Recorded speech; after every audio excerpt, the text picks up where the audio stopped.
Judge, with regards to Ms. Krista Schindley, we would like to make the court aware that Ms. Schindley has never had any kind of history with the criminal justice system. I don't think she's ever had a ticket in her life, but she was a active member of the community. She was an active member of the church. Since she's been arrested, she's been actively ministering to the other inmates in the jail. She's never been a problem. Judge, we would respectfully just ask for you to accept the plea. She does want to make a statement at the appropriate time, Judge. No, for comment.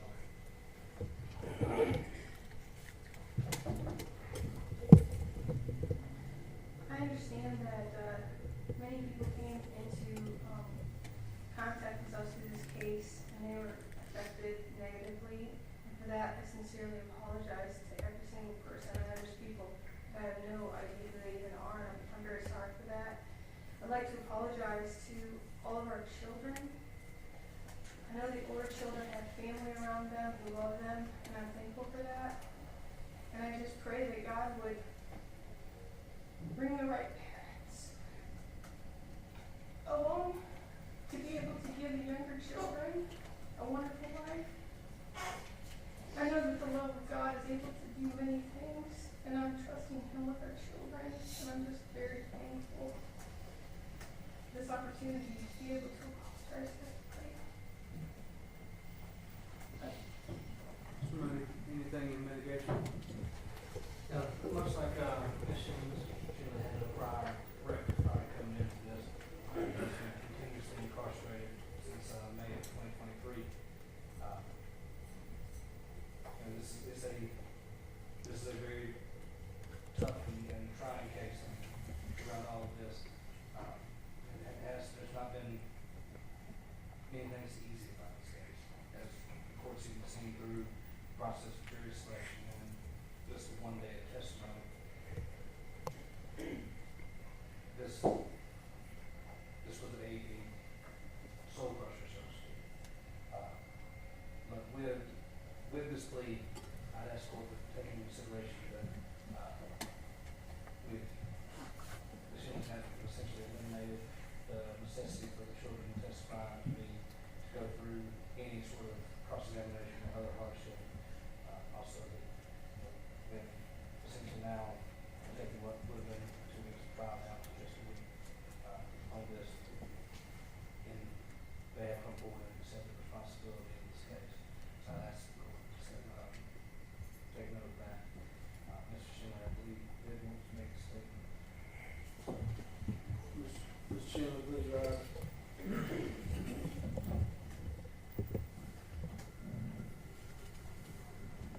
I don't think there's really any words really expressed, feelings of just this whole situation where just want to be a parent and love kids, and things happen, and sometimes you wish you could turn back time and make different things change, But I'm very thankful that, granted I didn't get to see the images, and I'm glad that I got the help that he needed to. You don't deserve to see the images. I'm just glad that he got the help that he needed, and I pray that, they all get home that they need to be in, and, I definitely apologize for all my family and friends and, everybody I've ever associated with that they got to go through this, and all people that I don't even know that's been affected by this. So, just my apologies, and just continue to pass the race. Argument from the state.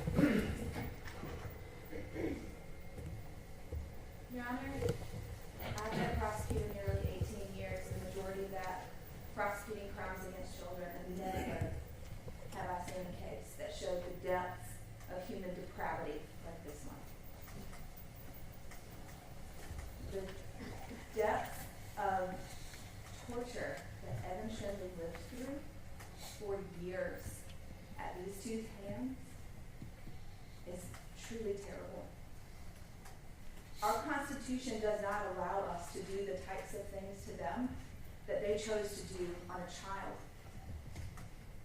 When they go to the Department of Corrections, they will have rights. They will have access to dental care and hygiene. They will have access to toilet paper and running water. They will have access to food and medical care. Their every need will be met. And that was their job for Evan.